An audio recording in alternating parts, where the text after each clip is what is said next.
have 6 o'clock. Likewise. So I'm going to call the August 13th, 2024, aka the first meeting of the new 24-25 school season to order.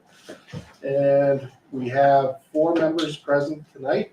3 members are absent with notice: Jim Locke, Nancy Starmer, and Duncan Porter Zimmerman. Pardon? Zuckerman. You call them Zimmerman. Oh, That's okay. thank you. Zuckerman, yeah.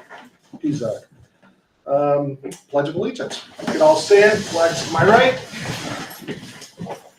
I pledge allegiance to the flag of the United States of America and to the republic for which it stands, one nation, under God, indivisible, with liberty and justice for all. Thank you. Mr. Parsons, do we have any public comment? I'm opening public comment at 6:01. Nope. Okay, any member of the public wish to speak before we get rolling? All right, we're gonna jump right into minutes. We have 3 minutes, which I would take all as one unless somebody would like to pull one set of minutes out for discussion. Would anybody like to pull any of the minutes? Not, I would entertain a motion to approve the June 6th, the June 11th, and the June 17th minutes as presented. Yes, made. So made by Second. Mr. Twaddell, seconded by Mr. Goins. Any other discussion? Hearing none. All those in favor say aye. Aye. Opposed? Very good. Next up, we have the current bills payable.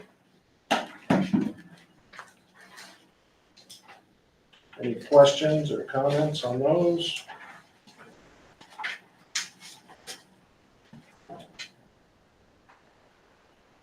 I would entertain a motion to approve the payment of bills, which is manifest number 3002 and 3003. I'll put that forward.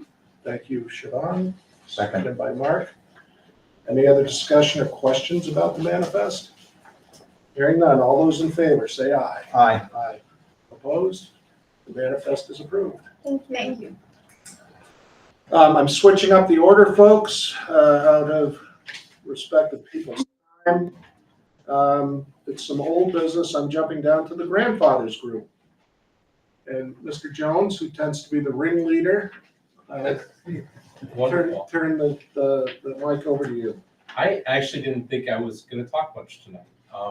Mary and I have had very productive meetings this summer. She's been a delight to work with. I really appreciate it. Thank you. And we learned a lot this summer. I don't know if you remember, Mark, that you had suggested that we needed to find a nonprofit to work with for this. And we did that. So I'm pleased to introduce Leo, who you may all know from the Interlakes Athletic Boosters Club. This nonprofit is already working with the school, and they're ready to accept all the funds and manage. 501c3 track. All done. That's what I needed. So we checked the box. You needed. We checked the box on that. And then Duncan, who's not here, asked if we could see kind of what the banners would look like and what the process would be for this. And I'm not sure if So you we do have have- something. We do have, Mr. Parsons, would you mind going to, let's see, if you can.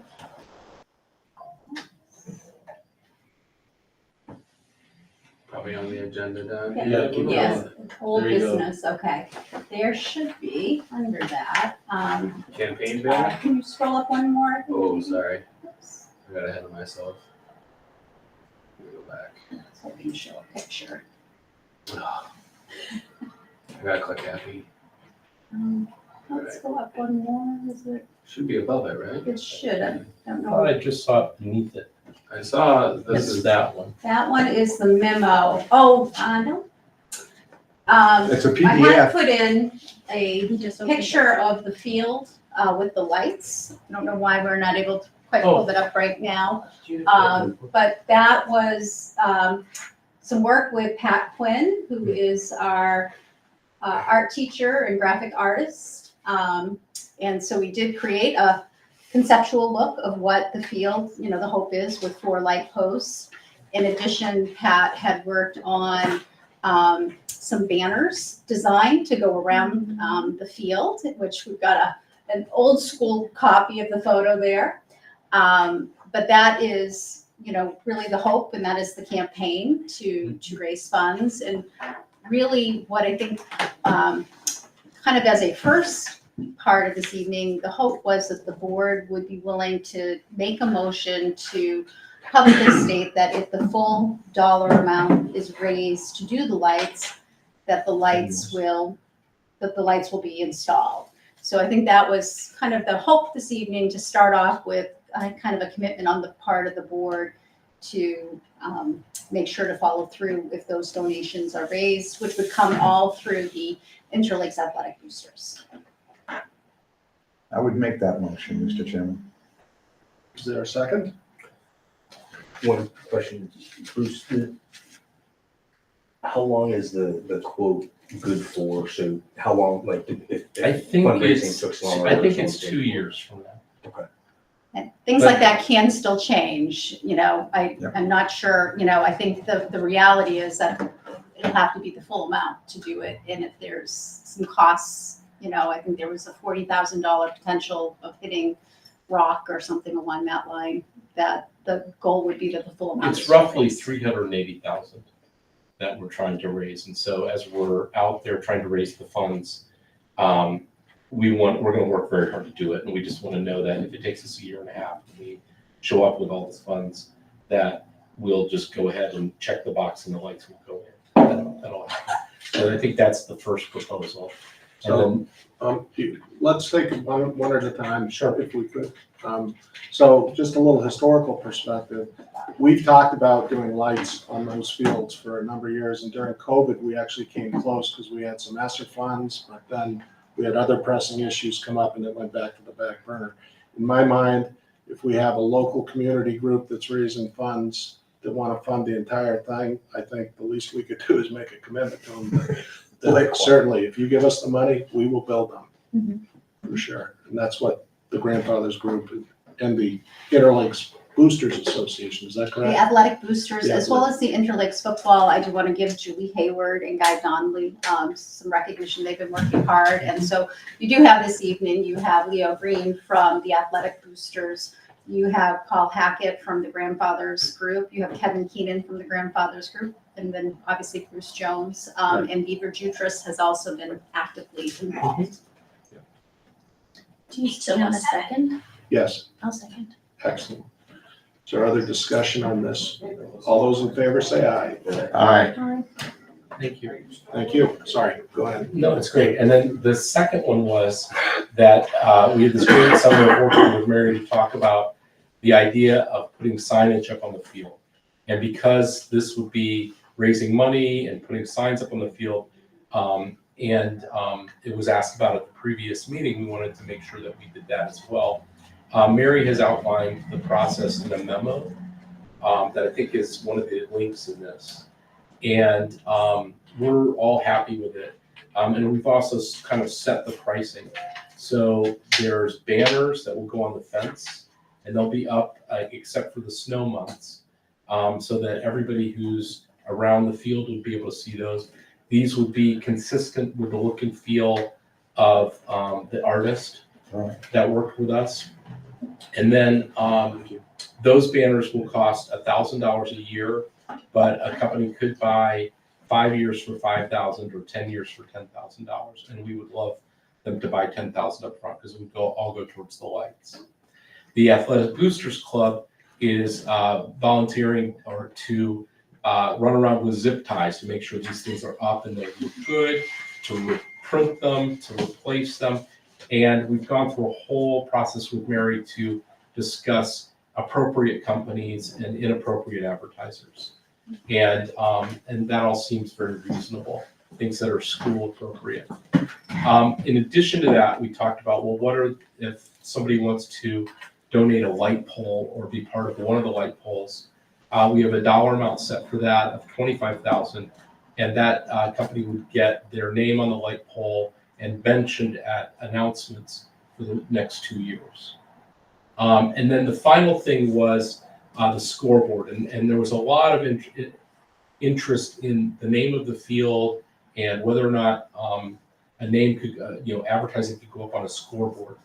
And what we learned was that there is a name on the field, and we've gone through some measures to make sure that that's more prominent and recognized, and we're really happy about that.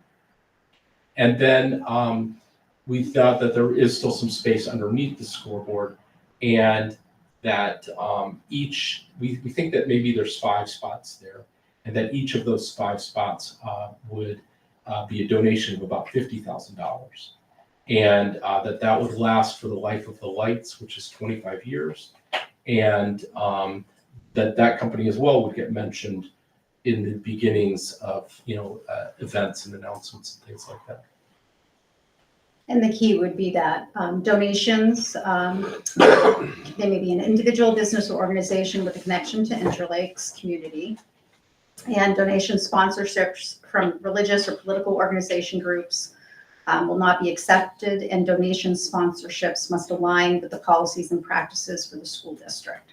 So, for instance, there's no smoking on the campus, so we wouldn't be advertising products or vaping. Did we talk about the size of Marlboro's check? The answer is no.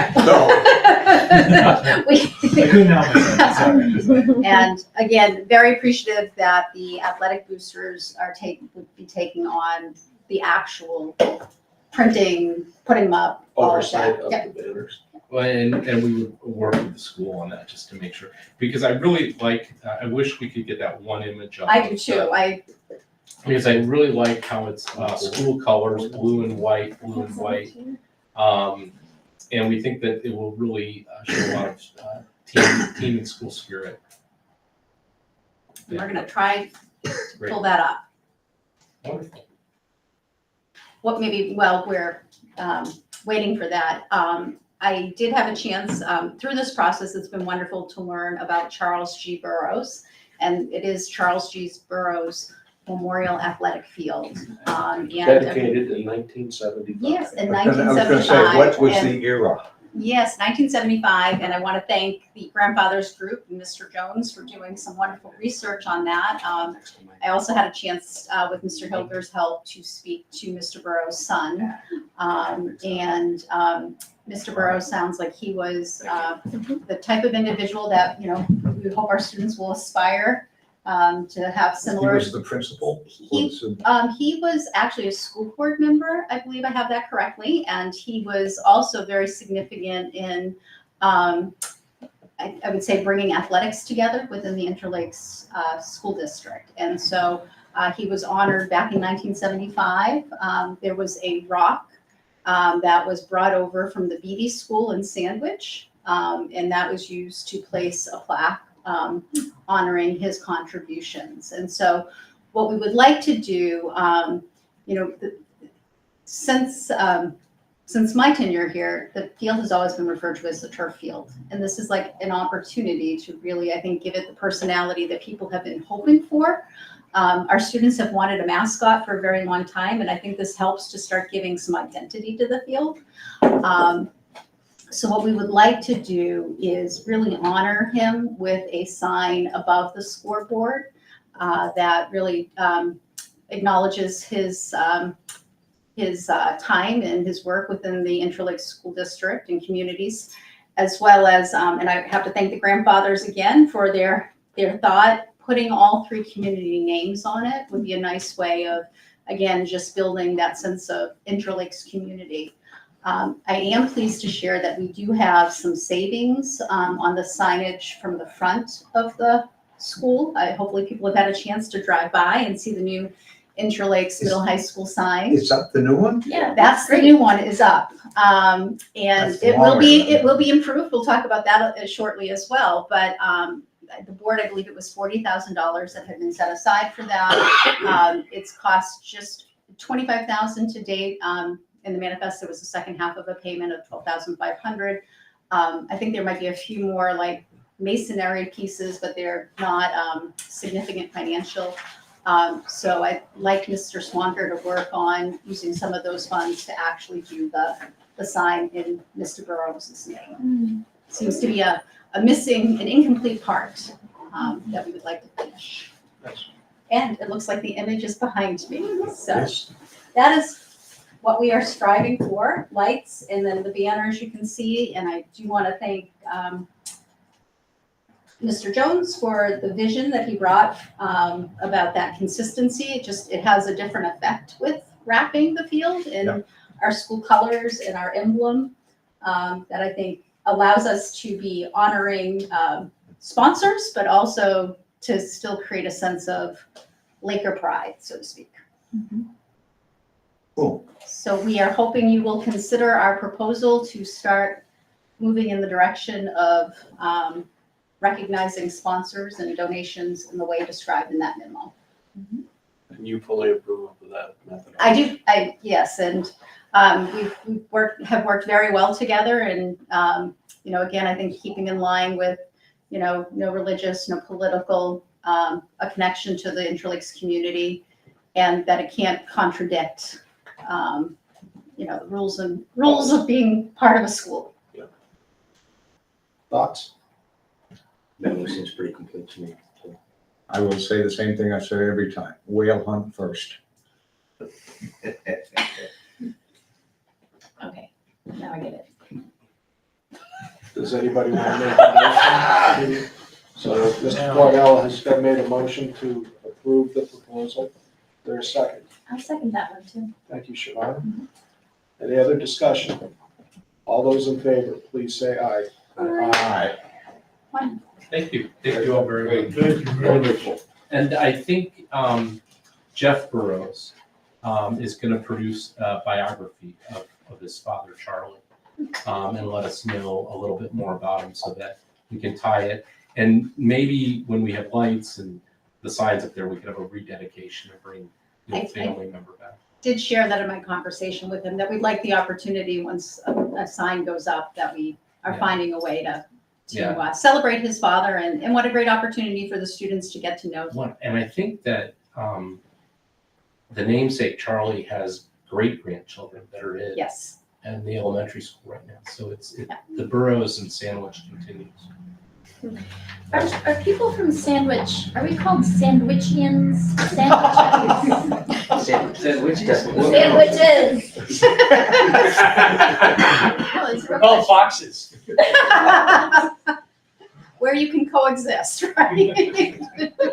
Just one thing, let me add, and I think it came from Mary originally, but if we could have the 3 towns on the board that talked about the name of the stadium, and then have, Meredith and Center Harbor, and I think that really brings, because let's face it, in a game situation, whether you're a player on the field or in the stands, the one place you look more than any other place is the scoreboard. You look at the scoreboard hundreds of times in the course of an activity, and having the 3 towns, I think, really brings it together. We're saying, hey, this is our operation. So. And I think that might have been Mr. Jones's idea. No, and I think we covered it already. We had a number of conversations with Jeff Burrows, and he pointed out that I believe, just real quick, his father, I believe, was in Charlie's chair when they decided to put all 3 schools together. And then the mother died at like age 27, and then the father died very young, like 48. And then Jeff was left to take care of his younger brothers and all the Burrows clan up there. And they, when those kids moved and entered the Interlakes program, they started feeling a little bit homesick for Sandwich. And so having their name back up there would really tie that back in. Great, thank you all very much. Thank you. Thank you. Have a good evening. Thank you. Is that Jeremy? Yes, Nice to meet you. thank you for this, all of it. It's amazing. Thank you. All right, I'm going back to the agenda, so we're up to reports, bus reduction routes update. Mrs. Moriarty. Sure. So I just want to remind the board that we have gone from 13 buses to 11 buses. If you recall, that was during the budget process. There was a cost savings as well as our goal of trying to stabilize bus routes. As you recall, we were not able to run with full staffing last year, and so we're constantly, they were really, on a regular basis, we were down 2 routes anyway, which created a lot of, distress for families without being able to predict bus routes and timing. To date, we have had 325 responses for accessing bus transportation, so we do ask families to sign up. That's an important part as we're looking at the routes, because it helps us to maybe remove stops or add stops if we're not aware that somebody was planning to ride this year compared to last year. And it will allow us to refine routes. So we are in that process. We do have some more time scheduled tomorrow with the bus company working on our bus routes. We believe we will be able to provide the Meredith Public Library stop. That was something people were hoping we could hold on to.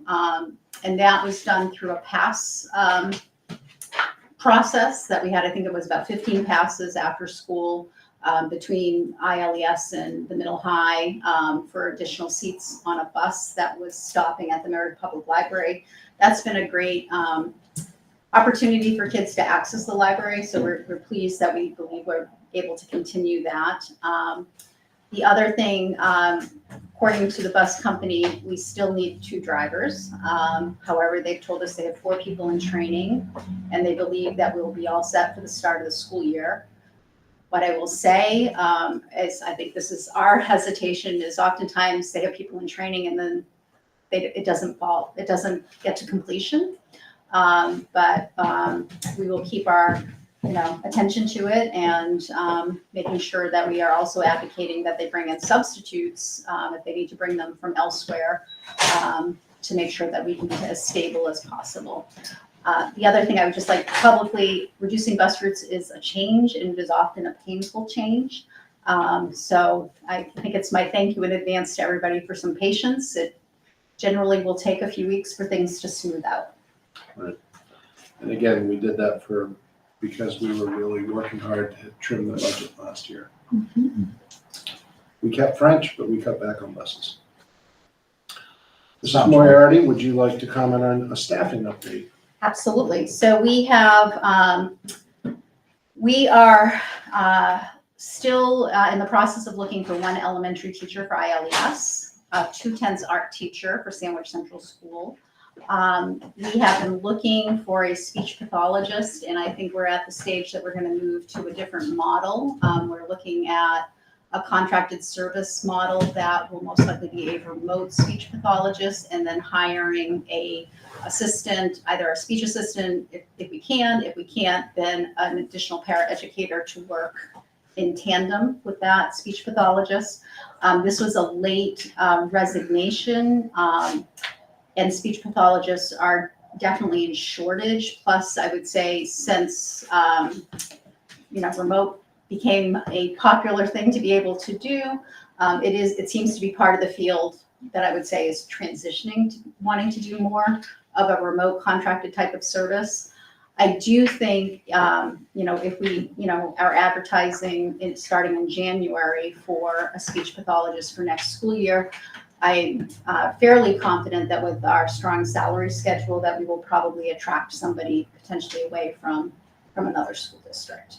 But Mrs. Holliday is working on setting up that alternative way of approaching speech services for this year. In addition, we still have about 12 paraeducator openings. That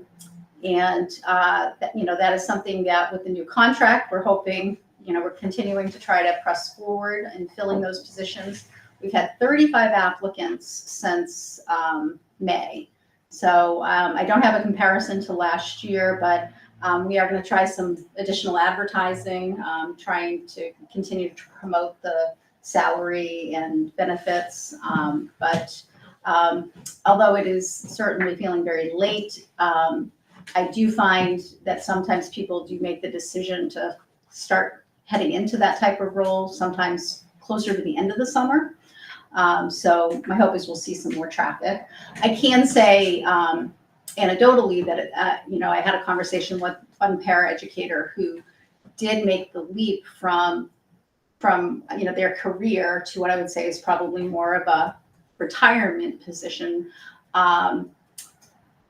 And they were waiting for the contract to improve. And with the improvements, that created the right financial environment to say, now's the time to do that. And, this is a high quality person who I think will be an outstanding para and outstanding employee. So that, that was good feedback.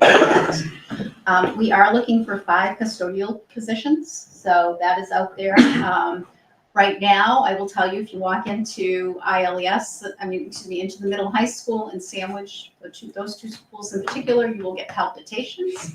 The ventilation work, things are just, it is hard to believe that it will all go back together for the start of the school year, but it will. It always does, but there is, substantial work going on, and, being down 5 custodial positions is tough, so we'll keep working to try to hire those. 5 of how many do we have? 20-ish, just under 20. Yeah, we have like 18 is in my, we'll get that. It's I'll get not- that. I was Yeah. just curious as to Yeah. what this. Yeah. Rough number of 20. And so, what happens is people then are working overtime, and, that does burn out your team. Same question applies for the paras. How many, so we're short 12, currently short 12 out of how many total? So it's Special about, education paras, we budgeted 62. yeah, But that includes that Title includes I some and general as some well. general So ed. I would say you're probably 67 or so. I guess, so really, you start framing this in terms of, forgive me, I am what I am, and that's just an old broken retired soldier, right? Like, I think it's a good way, we're Right. X%. right, in terms of risk to mission. Yep. Right, like in terms of accomplishing our tasks that the school is supposed to accomplish either by law or through the direction of the board or the direction of the towns, plural. At what point are we at risk of not being able to do what we're supposed to do and having the same problems that we've had last year? What I can tell you is students with a high degree of need, we are pretty well staffed there from our contracted service providers. We're still working on refining a few things, but I'm not concerned from a safety issue in those areas. What I am concerned with is our ability, like there may be services that are in an IEP that we may not have paraeducators to provide those services. And what that leads to is then our need to provide compensatory services to make them up.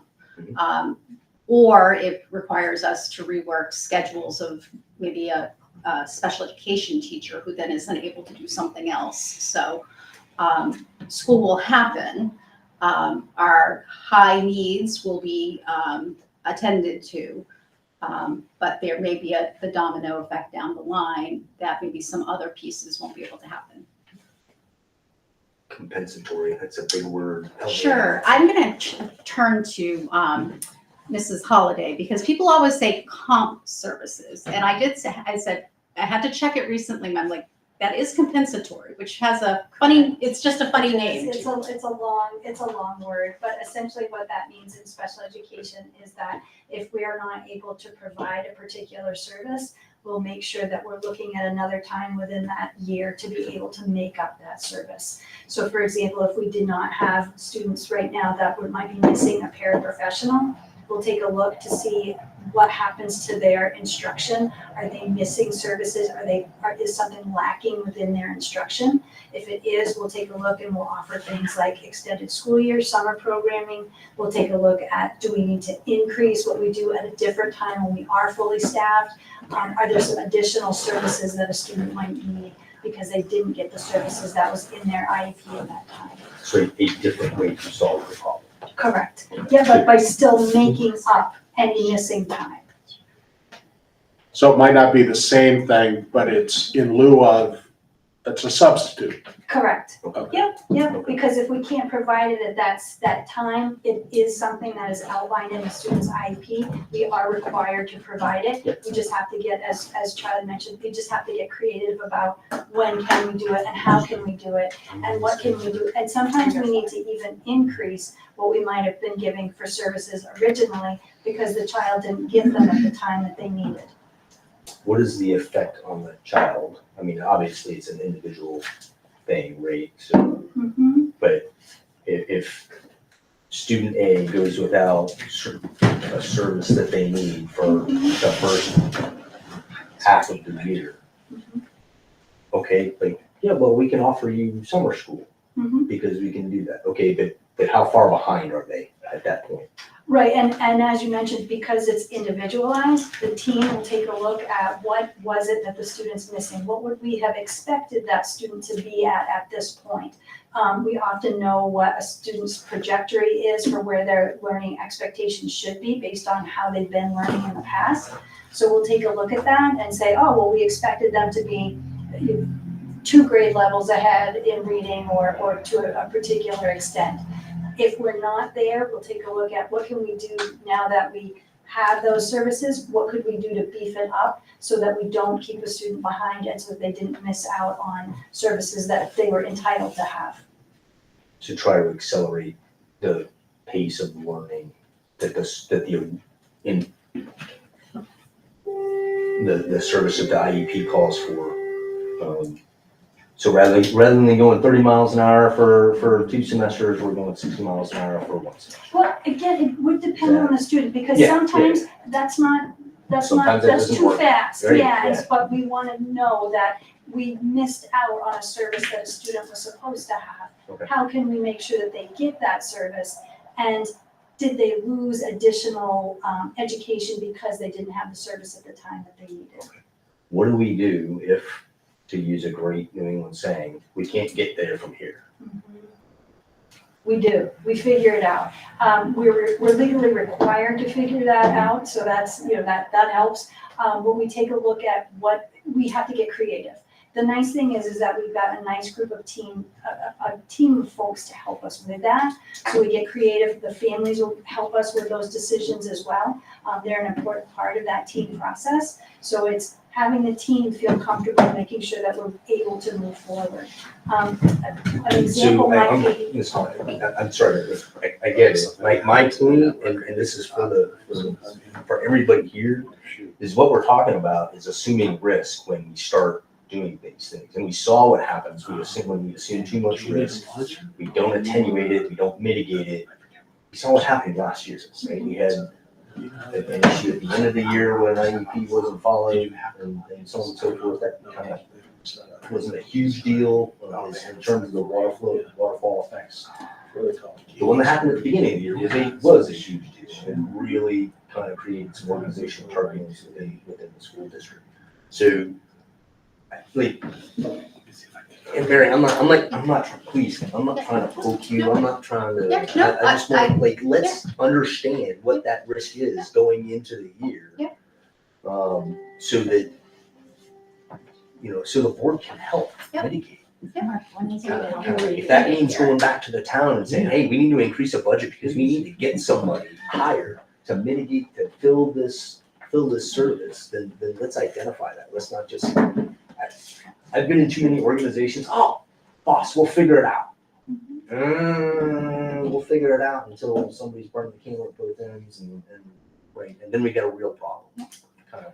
So I'm not trying to poke you. I'm not trying to castigate anybody. I just want to understand that. We appreciate that, and I think, again, we still have, this still is a period of time that people will be applying. And we will be looking at, the students that we need to maybe look at doing something different for and figuring out how we can do that within the staff we have or possibly contracting some services. Can we recommend to a family that we've done it a little bit, they go to another district that does provide the service, that does have? I'm not sure that another district would be in any better situation than us, in all honesty. We're very fortunate, we have very few teaching positions open. There are districts that have a number of classrooms not filled at this stage. So, I think that from a staffing standpoint, it's not where we want it to be, but we are probably one of the better suited. Well, and we're In a the lot area. better off than we were 2 years ago when we hit a para abyss. The COVID era, that just flushed people out of the system for various reasons. Yeah. Again, I'm not trying to, I'm just want to understand, like, if we have a problem, let's understand that we have a problem.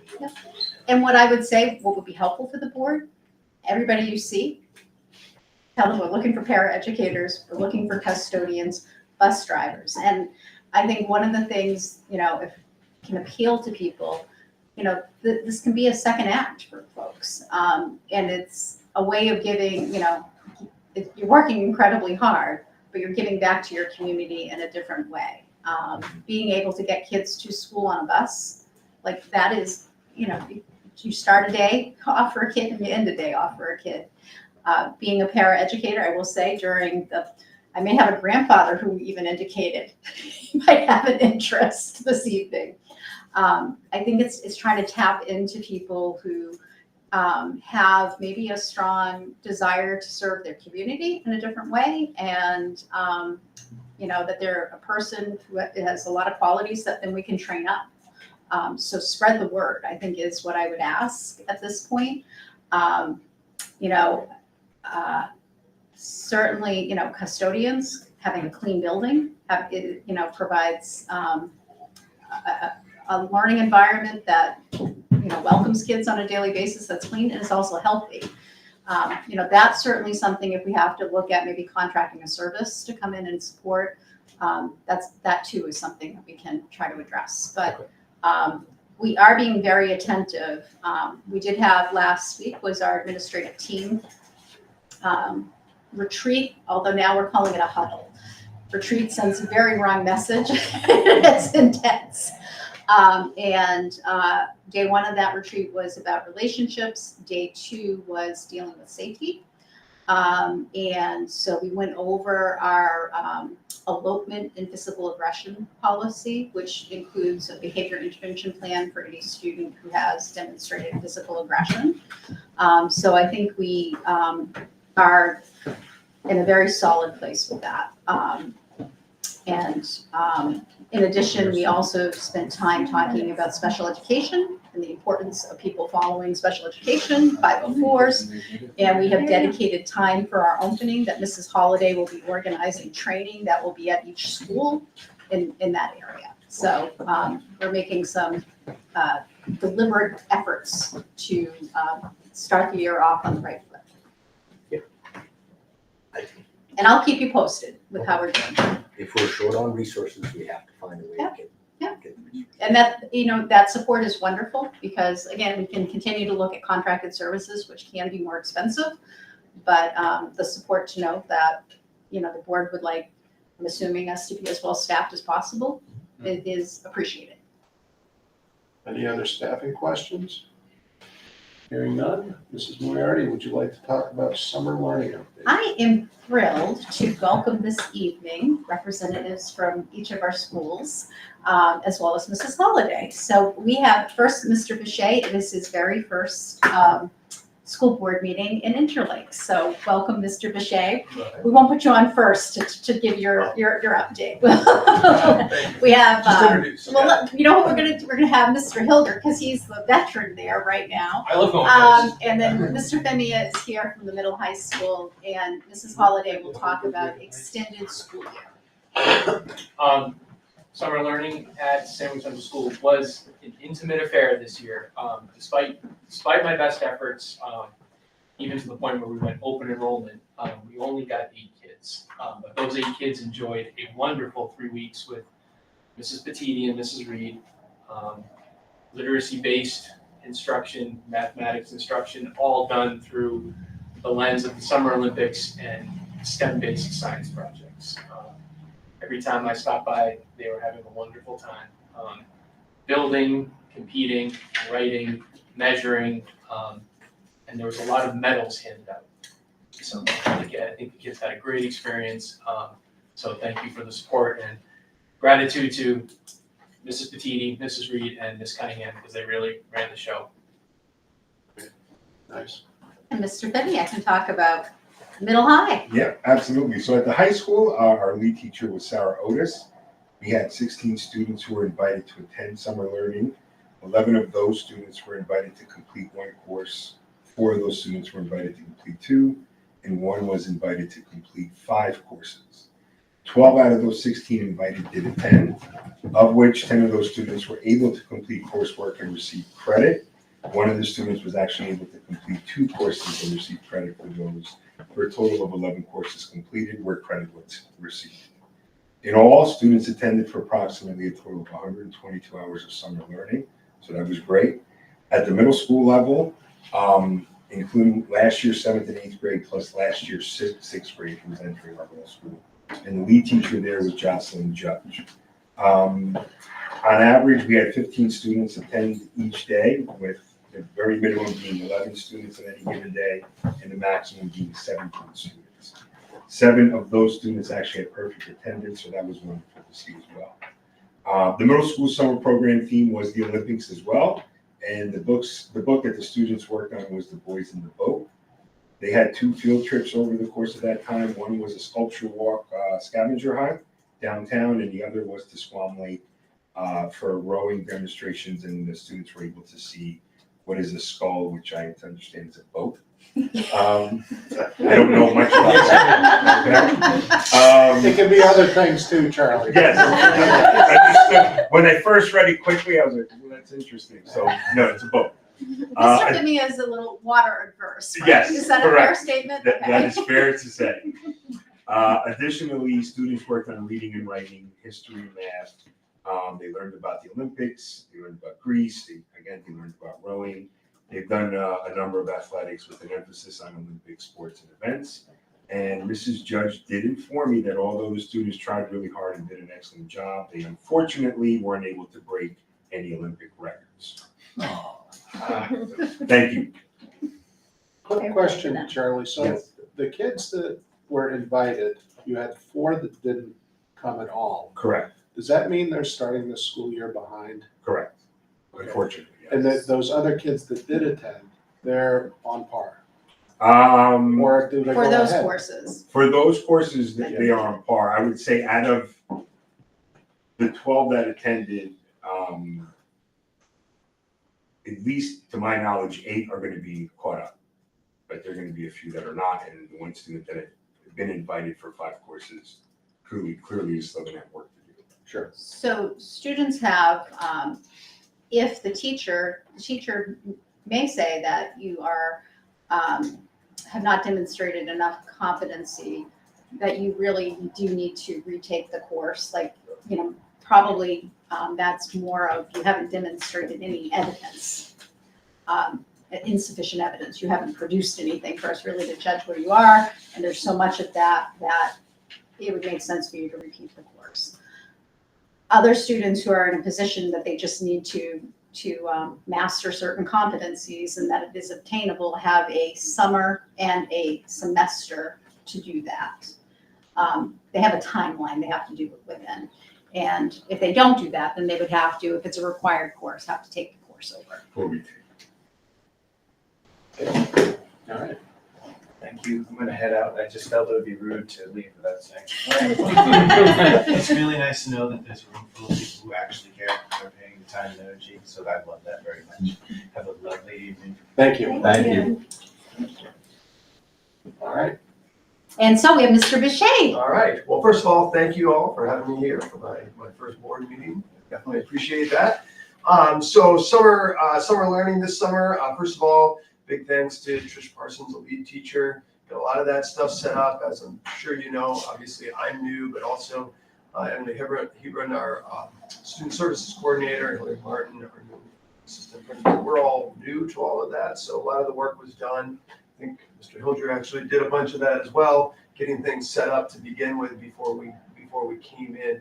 So Mrs. Hebron and Mrs. Martin oversaw that, whereas Trish Parsons was leading the lead teacher. We had 150 students that were invited. Of that, 75 roughly were attending the 3-week program for those 4 days. Structurally, we broke that out into a couple of preschool classrooms and 3 grade level classrooms. The goal there was to be able to reach a lot of personalized learning outcomes for these students. So there was a lot of movement within there. Overall attendance really good. We had, obviously buses to support it, but we also had great collaboration with community centers so that we could move kids from one place to another and they could continue to get access programming there as well. Overall, the theme of everything summer was in place and kids were able to connect the math and literacy focus that they had with a variety of different things, whether it was exploring bubbles, building. I'm gonna go with octopus. I'm hoping there's only one, so I don't have to figure out how to say more than one. But octopus, octopi, and sandcastles, but also some time in the greenhouse as well. Which kudos to them because that was happening during our rather warm weather. And if you thought it was warm, take a step into that greenhouse, and that was really, really warm. So celebrated all with some popsicles on the last day. So overall, a great success. And now we're in the process of 3 new administrators of scaling up from 3 weeks and 4 days with 75 kids to 420 kids in 180 days. And we'll get that scaled up in the next. So, all right, thank you. And Mrs. Holliday will just share a little bit about what extended school year is, just a chance to give the board a little understanding about that. Yeah, so in special education, we offer a programming called Extended School Year, and that is offered to our students that have an individual education plan. We take a look at what the goals are within a student's IEP, and that's how their summer programming is based. Some of that might be academic, some of that might be specialized services such as speech or OT. And with that, a lot of what the rest of our folks had talked about happening in the classrooms over the summer, our students were part of that. So we joined within the summer school setting, but our students are pulled to get their individualized and specialized services during that time. So that's why the number was higher for some days, even though only, 12 came in the high school area? Is that because they moved over? I'm not sure what you mean by moved over. So you just said that they blended in with the summer school? Yes, so our students are blended with the summer school. We only have one program, which is the Life Skills program, that we do a little differently. There's less blending with that program just because those students are doing more community-based activities. But the numbers do fluctuate a little bit depending. So the numbers that they reflect include special education with them as well. And so with that, we have students are working on their specialized programming with that. We had a number of services happening this summer. We were able to get some folks come in from Boothby Services to help us out with speech language this summer. We wanted to make sure that we had all of our services up, and particularly our specialized services, and that was no issue. So we were fully staffed and everybody had their needs met for programming this summer. Some of the, and again, blended programming. Life Skills is a little different. As I mentioned, it is more focused on community engagement, and our students had an opportunity to participate in biking in the community, library in the community. They do a shopping outing where they actually go in, purchase items, and then do some cooking items over the summer. Everything was very much Olympic focused as it had been for the other folks as well.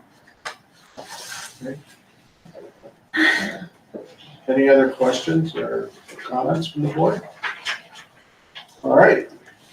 We have done the grandfathers group. We're moving on to section 7, new business.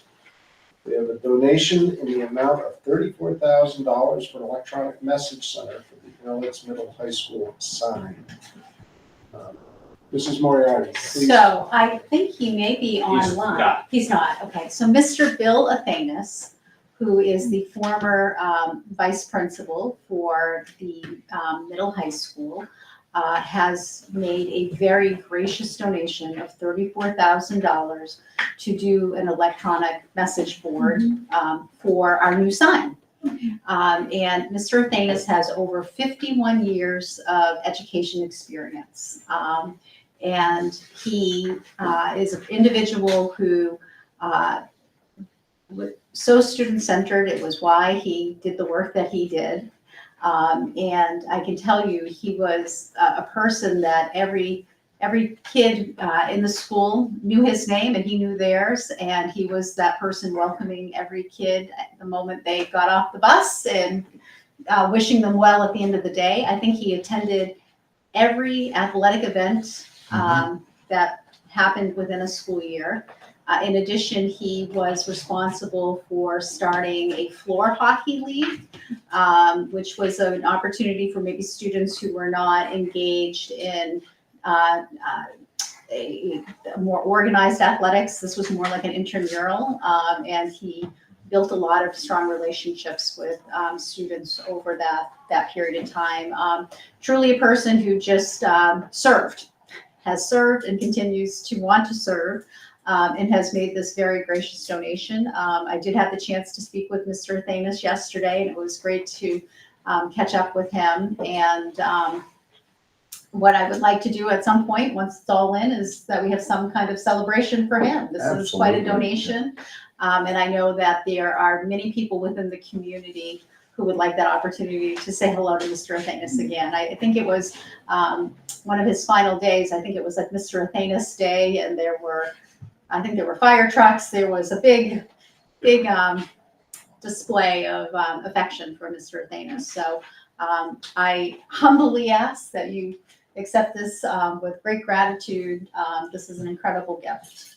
So I would entertain a motion to approve accepting a $34,000 donation for an electronic message center for Interlake Middle High School for Mr. Athanas, former middle high school assistant principal, with tremendous gratitude. So moved.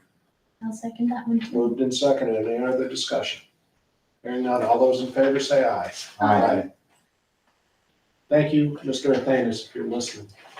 I think I may be the only one around the table that was You may- here when Bill Yeah. last year. Yeah. Great guy. Yeah, absolutely. Amazing the relationships he had. Agreed. And our community continues to support us as we move on to our next item.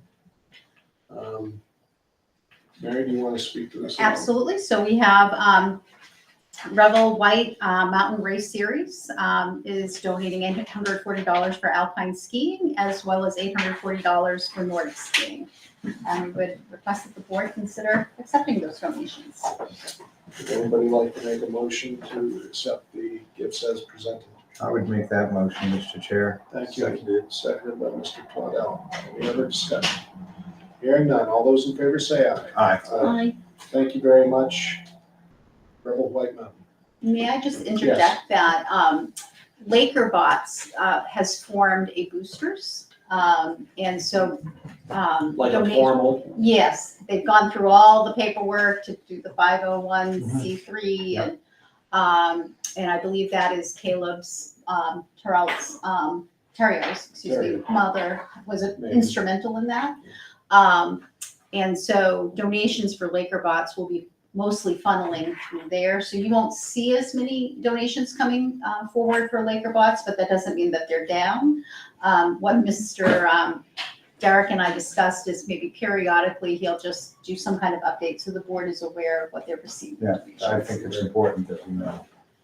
to that end, who is our student representative this year? It is Caleb, is returning. Okay. Yes, Oh, he summer's a little busy, but he will be back. Okay, great. Mary, next up, we have the state assessment monitoring results. Yes, and I do want to start with turning your attention in your packet. You have letters saying that we are in full compliance for the state monitoring. Mrs. Papalardo can certainly give a little snippet of what it is, but it was the first year that the state has done it, and we ended up being in the first round. They'll be doing the whole state over a period of time, but we got into round one. And so, Mrs. Papalardo, would you like to share a few fun facts about state monitoring? Talking all night.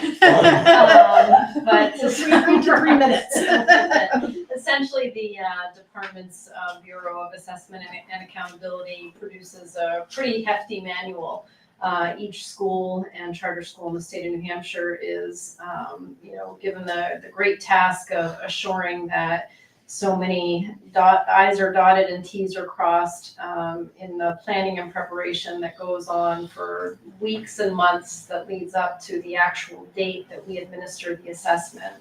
In addition to that, last year the state started a 5-year annual monitoring process, which includes us having to submit artifact evidence of certain processes that we comply with, as well as some in-person monitoring that they completed last year. All 3 of our schools went through that process. I think it's important to also highlight that this work includes not just people collaborating at the administrative level. These are each of the classroom educators who is assigned the responsibility of being a proctor, the paraprofessionals who offer support to our learners, the case managers, the related services providers, our EL teacher. The list includes every staff member in our school district cooperates to ensure that the manual is adhered to. So I think it's important that we also recognize their efforts and celebrate that. This is a great commendation to receive, to be fully compliant with all 3 schools. Right. And again, gratitude to all of our educators who participated on the within the classroom, and to our administrators who did a number of organizational components, guidance as well.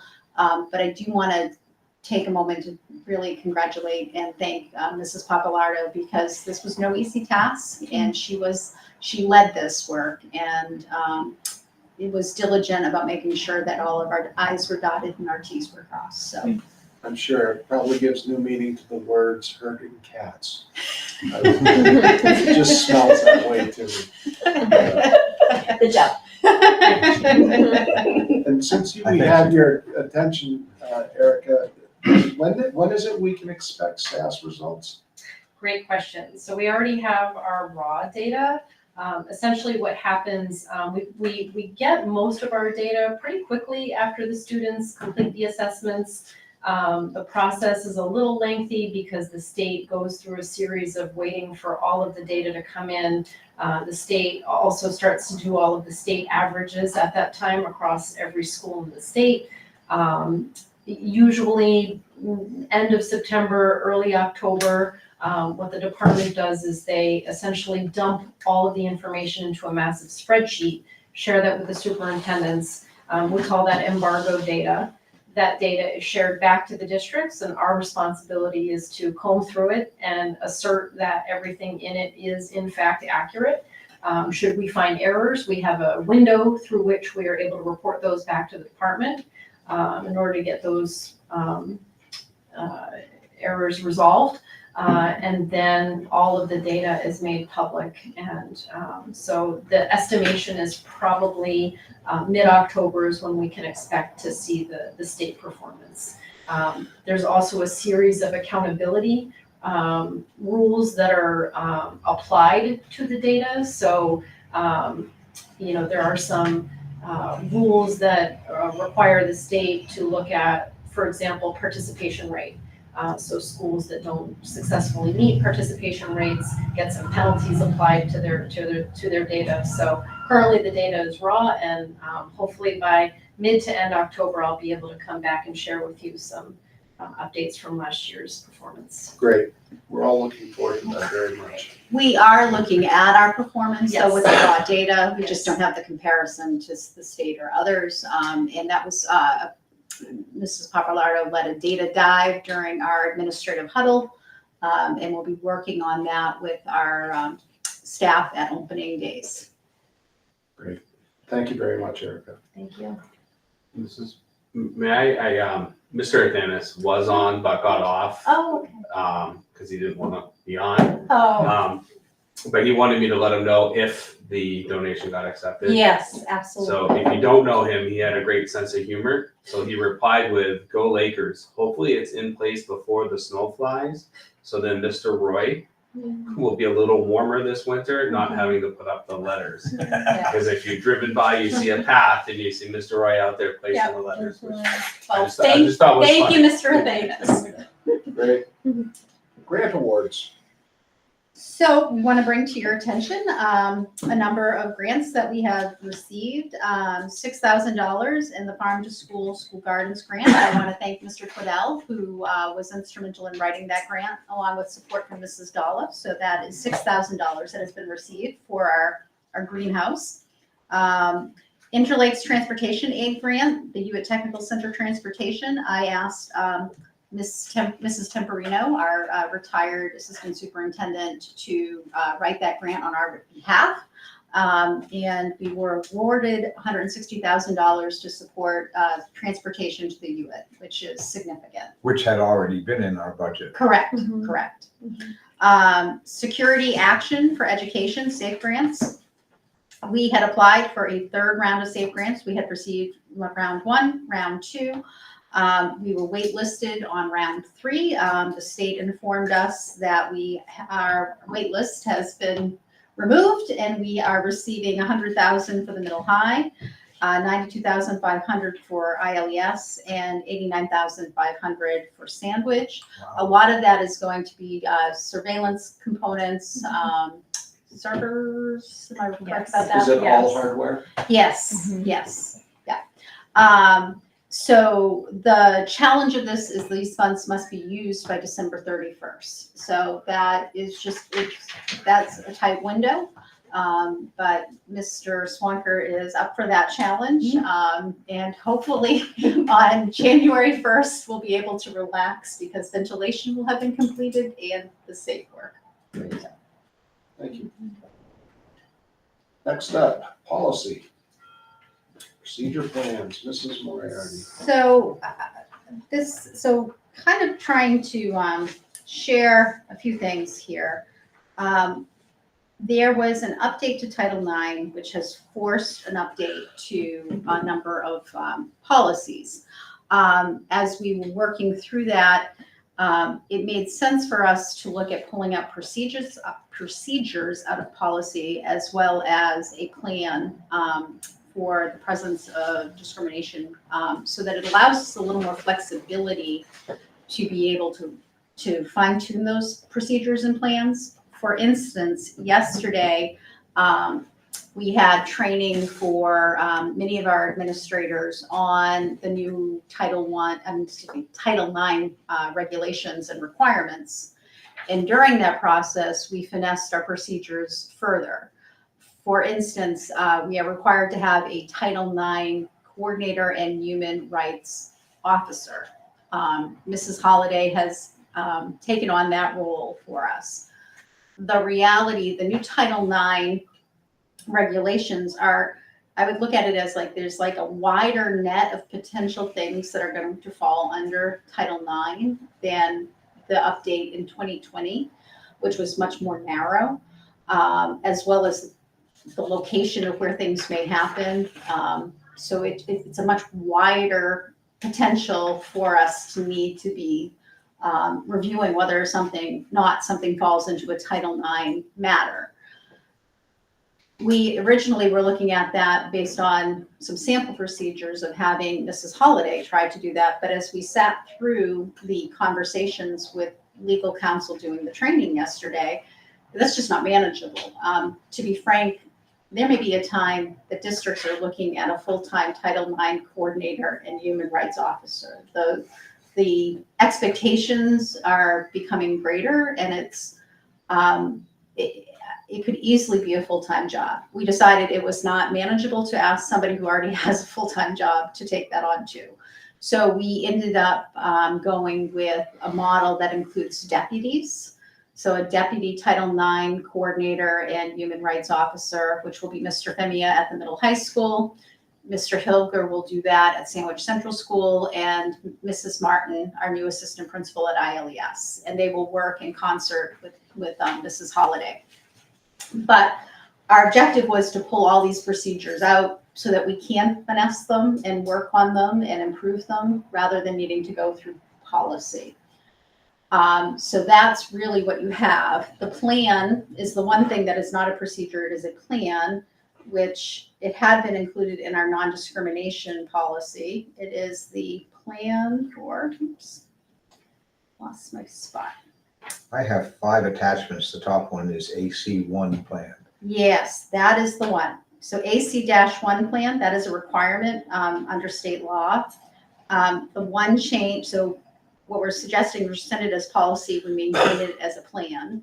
The one change within that plan is we had originally planned to do this assessment 3 times a year. It's not sustainable, so we are looking at 1 time a year. And we did do that yesterday. Again, Megan Glenn, who is our legal counsel from Drummond Woodsum, helps to make sure that we're tuned on what discrimination is, and that our conversations are asking the right questions to be trying to tease things out. So that is the long and short of the plan and the procedures. And then I do have some more information once we get into a request for first and final reading on the Title IX changes. Okay. Any other questions from the board about just the procedures and the plan? If we limit ourselves to once a year, as I understand this. That's what I'm saying for that plan to assess the plan to prevent discrimination, assess the presence of discrimination, intervene and respond to incidents of discrimination. We certainly, I guess my concern is the response to people that make a complaint with the aggrieved parties and so forth. So that would fall through our discrimination policy. Okay. This is more looking, do we have a pattern of behaviors? Okay. So it's that's more the intent of it. Individual issues we will certainly be dealing with. And if we start to see a trend, we're going to address that. But for the Human Rights Committee is what we called it, coming together to do that assessment annually seems to be more manageable. But incidents will definitely be addressed and in a timely manner. Any other questions for Marion regarding this? Hearing none, we're in policy for first and final readings. Mary, you want to? So I did try to create this afternoon, so you may not have had an opportunity. It's an update. It is Title IX changes. And I want to make sure I give credit where credit is due. I have taken these bullets directly from the Drummond Woodsum training. So I don't want to be accused of plagiarism, but I have definitely taken them from their training documents. And if you don't mind, I'll read through them as I'm still making sure I understand the regulations and I don't want to misspeak. Title IX's new regulations go into effect August 1st. So these are already in effect. So if the board chooses tonight not to adopt it, we would still be required to follow the law. The new 2024 regulations broaden school districts' obligations to respond when they have knowledge of conduct that reasonably may constitute sex discrimination in its education program or activity. This is a change from the 2020 regulations when districts were only obligated to respond when they had actual knowledge of sexual harassment. So not discrimination, sexual harassment and actual knowledge. So if we reasonably think we have an obligation. So that, again, it is another way that it's increasing our level of, Widening the net. yeah. 2024 regulations include sex discrimination and sexual harassment. 2020 regulations imported a significantly different definition of sexual harassment and a much more detailed grievance procedure than was required under New Hampshire anti-discrimination law. 2024 regulations prohibit most forms of sex discrimination, not just sexual harassment. This still includes sexual harassment, which is quid pro quo, hostile environment harassment, and the same forms of sexual violence. Sex discrimination also includes sex stereotyping, sexual orientation, and gender identity discrimination.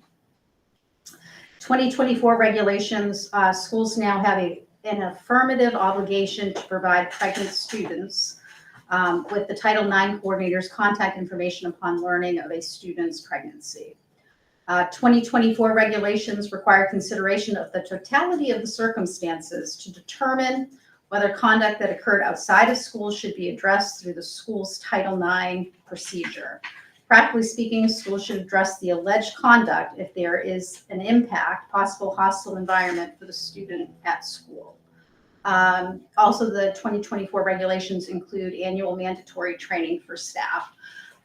We will be providing some materials for staff at opening day, and then Megan Glynn, our attorney, will be going to each school over the fall to do individual school-based training.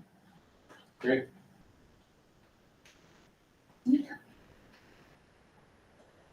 So we have 4 policies. Yes. Policy AC, ACAA, ACAB, GBAA, and JIE.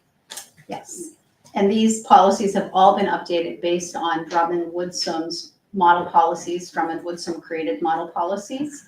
New Hampshire School Board, I believe, also came up with policies. The Drummond Woodsum ones, they are the individuals we will be working with. So it makes sense for us to be well tuned on them. Yep. Is there a So, motion necessary on this? yes, we have moved to approve as presented. I'll move it. Okay, Second. moved and seconded. Is there discussion or questions?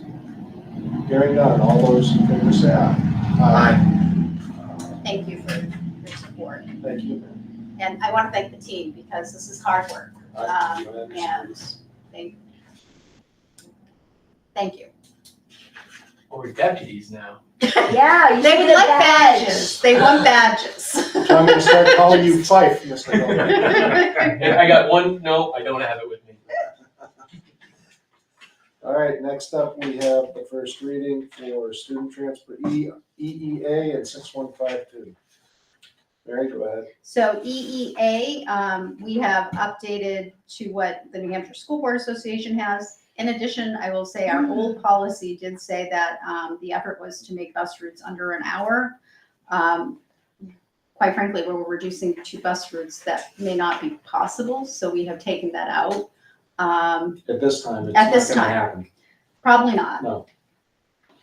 So those are the updates there. And then the second policy is really just an informational. That is our policy. Didn't require any changes, but it is how we transport students with maybe an adult driving or with student driving themselves. Questions for Mary? Hearing none, I'd entertain a motion to approve EEA and 6152. So moved. Moved. Is there a second? Seconded by Mr. Toadell. Any other comment, questions? Hearing none, all those in favor say aye.